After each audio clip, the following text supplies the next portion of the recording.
Here's something that every single woman needs to know. Harvard Business School just wrote up about this study where they asked a ton of managers across different industries, what is the number one reason why you're not promoting your female, people that you're managing? Mm-hmm. Do you know what the manager said? Number one reason. I thought she lacked the confidence for the new role. Now here's the kicker. A kick in the gut, by the way, is that the managers were uncomfortable telling you, the woman, that she lacked confidence. Well, because they didn't want to be called sexist, and more importantly, they had no idea how to actually coach somebody into becoming more confident. If you're perceived as confident, you make more money, you advance faster, you have more satisfaction in what you're doing.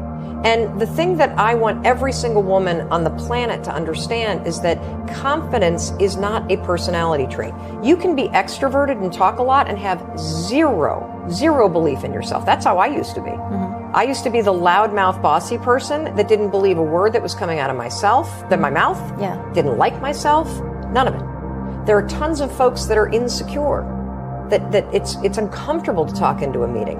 You're not lacking confidence, you believe in your ideas, you're lacking the courage to actually step out of your comfort zone.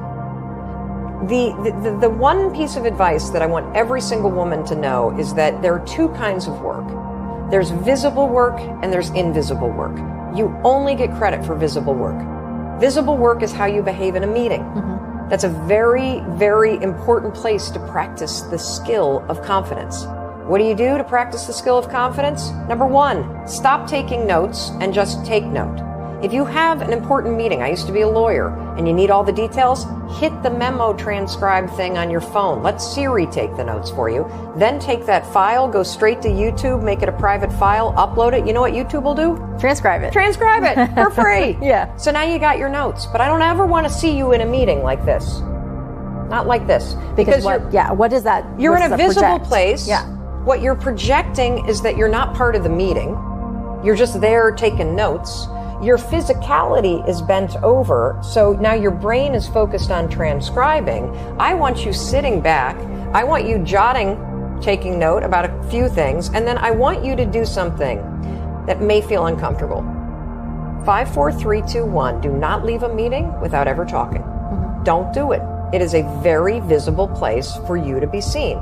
Here's another thing I want you to do. If you're uncomfortable sharing your ideas, and I have been startled by the number of people that write us from around the world that say that their biggest fear in their career was actually speaking in meetings and sharing their ideas. Mm-hmm. Biggest fear. And they started using the 5-second rule, changing everything about their career trajectory. So one of the things I want you to do in meetings, obviously just take note, don't take notes. Right. I want you to speak in a meeting. If you're uncomfortable, you don't have to share an idea. Comment. I know we're wrapping up, but I just wanted to say in listening to all these ideas, I think Shelby's suggestion was a really important strategic consideration that I really liked a lot. That's it.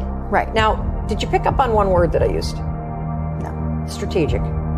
They have done studies. This is psycho research, because it'll make you really mad when you hear this.